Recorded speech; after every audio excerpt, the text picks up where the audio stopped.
ಚಿಂದಿ ಉಡಾಯಿಸೋ ಖಾರ ಬಣ್ಣ ರುಚಿಯನ್ನು ನೀಡುತ್ತದೆ. ಮೆಣಸಿನ ಪುಡಿ ಚಿಂದಿ ಉಡಾಯಿಸೋ ಖಾರ ಬಣ್ಣ ರುಚಿ. ಉಗ್ರರ ಗುಂಡೇಟಿಗೆ ಮತ್ತೋರ್ವ ಕನ್ನಡಿಗ ಭರತ್ ಭೂಷಣ್ ಕೂಡ ಬಲಿಯಾಗಿರೋದು. ಭರತ್ ಭೂಷಣ್ ಅಂತ್ಯಕ್ರಿಯೆಗೆ ಸಿದ್ಧತೆ ಮಾಡಿಕೊಳ್ಳಲಾಗಿದೆ. ಹೆಬ್ಬಾಳ ಚಿತಾಗಾರದಲ್ಲಿ ನಡೆಯುವಂತ ಅಂತ್ಯಕ್ರಿಯೆ ಎಲ್ಲ ಸಿದ್ಧತೆಗಳನ್ನು ಮಾಡಿಕೊಂಡಿದ್ದಾರೆ ಅವರ ಕುಟುಂಬಸ್ಥರು.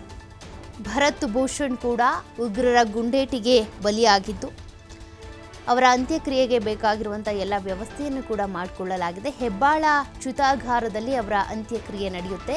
ಮಧ್ಯಾಹ್ನ 3 ಗಂಟೆಗೆ ಭರತ್ ಭೂಷಣ್ ಅವರ ಅಂತ್ಯಕ್ರಿಯೆಯನ್ನು ಮಾಡಲಾಗುತ್ತೆ. ಸದ್ಯಕ್ಕೆ ಈಗಾಗಲೇ ಅಂತಿಮ ದರ್ಶನಕ್ಕೆ ವ್ಯವಸ್ಥೆ ಮಾಡಲಾಗಿದ್ದು ಸಿಎಂ ಸಿದ್ದರಾಮಯ್ಯನವರು ಕೂಡ ಭೇಟಿ ನೀಡಿ ಅವರ ಅಂತಿಮ ದರ್ಶನ ಪಡ್ಕೊಂಡು ಅಂತಿಮ ನಮನವನ್ನು ಸಲ್ಲಿಸಿದ್ದಾರೆ. ಅವರ ಕುಟುಂಬಸ್ಥರಿರ್ಬೋದು ಅಥವಾ ಬೇರೆ ಬೇರೆ ಕಡೆ ಇರುವಂಥ ಅವರ ಸಂಬಂಧಿಕರಿರ್ಬೋದು, ಅವರೆಲ್ಲರೂ ಕೂಡ ಬಂದು ನೋಡ್ಕೊಂಡು ಹೋಗ್ತಾ ಇದ್ದಾರೆ. ಅವರ ಅಂತ್ಯಕ್ರಿಯೆಗೆ ಬೇಕಾಗಿರುವಂಥ ಸಿದ್ಧತೆಗಳು ಕೂಡ ಮತ್ತೊಂದು ಕಡೆ ನಡೀತಾ ಇರೋದು.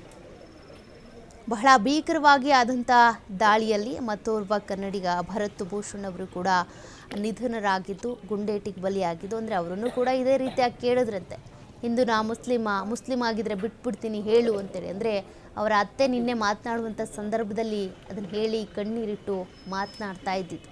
ಹೀಗೆಲ್ಲ ಕೇಳಿ ಅವ್ರನ್ನ ಸಾಯಿಸಿದ್ದು ಅಂತ. ಸದ್ಯಕ್ಕೆ ಅವರ ಅಂತ್ಯಕ್ರಿಯೆಗೆ ಬೇಕಾದಂಥ ವ್ಯವಸ್ಥೆಗಳು ನಡೀತಾ ಇದೆ. ಮತ್ತೊಂದು ಕಡೆಗೆ ಅವರ ನಿವಾಸದ ಎದುರುಗಡೆನೆ ಅಂತಿಮ ದರ್ಶನಕ್ಕಾಗಿ ವ್ಯವಸ್ಥೆ ಮಾಡಿದ್ದು, ಎಲ್ಲರೂ ಕೂಡ ಬಂದು ಅವರ ಅಂತಿಮ ದರ್ಶನವನ್ನು ಪಡ್ಕೊಂಡು ಹೋಗ್ತಾ ಇದ್ದಾರೆ. ಈಗಾಗಲೇ ರಾಜಕಾರಣಿಗಳು ಸೇರಿದಂತೆ ಅನೇಕರು ಕೂಡ ಬಂದು ಹೋಗಿದ್ದಾರೆ, ಅಂತಿಮ ನಮನ ಸಲ್ಲಿಸಿದ್ದಾರೆ. ಮತ್ತೊಂದು ಕಡೆ ಅವರ ಸಂಬಂಧಿಕರು ಕೂಡ ಬಂದು ಹೋಗ್ತಾ ಇದ್ದಾರೆ, ಅಂತಿಮ ನಮನವನ್ನು ಸಲ್ಲಿಸ್ತಾ ಇದ್ದಾರೆ. ಅವರು ಕೂಡ ಅವರ ಪುತ್ರನ ಜೊತೆಗೆ, ಪುತ್ರ ಹಾಗೂ ಹೆಂಡತಿಯ ಜೊತೆಗೆ ಕಾಶ್ಮೀರಕ್ಕೆ, ಜಮ್ಮು ಕಾಶ್ಮೀರಕ್ಕೆ ಹೋದಂಥ ಸಂದರ್ಭದಲ್ಲಿ ಬೈಸರನ್ನಲ್ಲಿ ಏನು ಅಟ್ಯಾಕ್ ಆಯ್ತಲ್ಲ, ಆ ಅಟ್ಯಾಕ್ನಲ್ಲಿ ಅವರು ಕೂಡ ಸಾವನ್ನಪ್ಪಿರೋದು ಭರತ್ ಭೂಷಣ್.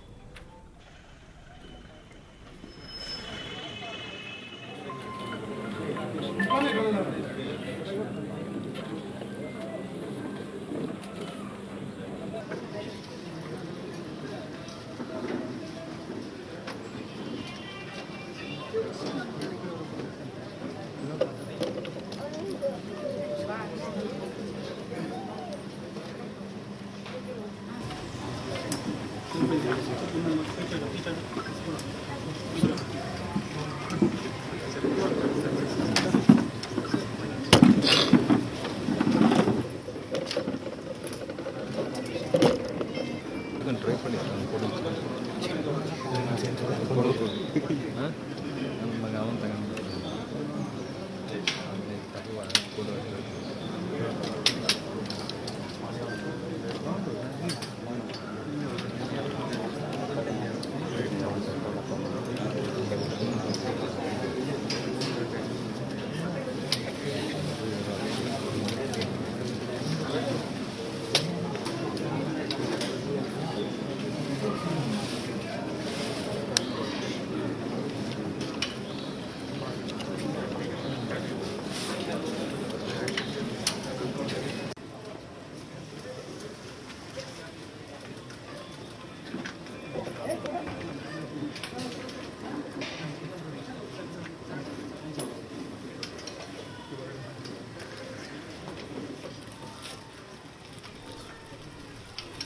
ರಾಜ್ಯಪಾಲ ತಾವರ್ಚಂದ್ ಗೆಹ್ಲೋಟ್ ಅವರು ಕೂಡ ಕುಟುಂಬಸ್ಥರ ಎದುರು ಅವರಿಗೆ ಸಾಂತ್ವನ ಹೇಳೋದ್ರ ಜೊತೆಗೆ ಅವರ ಮೃತದೇಹಕ್ಕೆ ಅಂತಿಮ ನಮನ ಸಲ್ಲಿಸಿರುವಂಥ ದೃಶ್ಯಗಳನ್ನು ನೀವು ಗಮನಿಸ್ತಾ ಇದ್ದೀರಾ.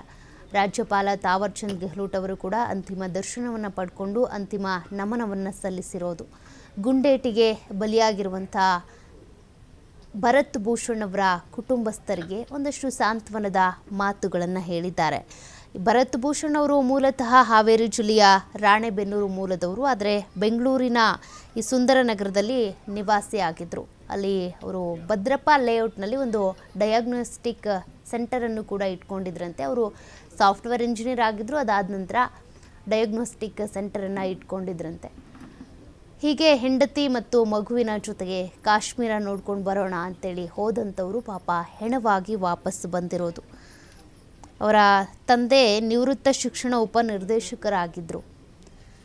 ಅವರ ಪೋಷಕರು ರಾಣೆಬೆನ್ನೂರು ಪಟ್ಟಣದ ದೇವಿನಗರದಲ್ಲಿ ವಾಸಿಸ್ತಾ ಇದ್ದರು. ಈಗ ಮಗ ಬೆಂಗಳೂರಿನಲ್ಲಿ ಇದ್ದಾನೆ, ಚೆನ್ನಾಗಿದ್ದಾನೆ, ಡಯೋಗ್ನೋಸ್ಟಿಕ್ ಸೆಂಟರ್ ಇಟ್ಕೊಂಡಿದ್ದಾನೆ, ಜಮ್ಮು ಕಾಶ್ಮೀರಕ್ಕೆ ಹೋಗಿ ವಾಪಸ್ ಬರ್ತಾನೆ, ತದನಂತರ ನಾವು ಅಲ್ಲಿಗೆ ಹೋಗಬೇಕು, ಮಾತನಾಡಬೇಕು ಅವ್ರ ಜೊತೆಗೆ ಅಂತ ಅಂದ್ಕೊಂಡಿರ್ತಾರೆ.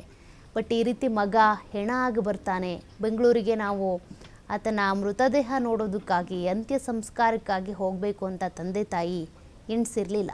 ಬಟ್ ಅಂತಹ ಒಂದು ದುರ್ಘಟನೆ ಈಗ ಆಗಿ ಹೋಗಿದೆ.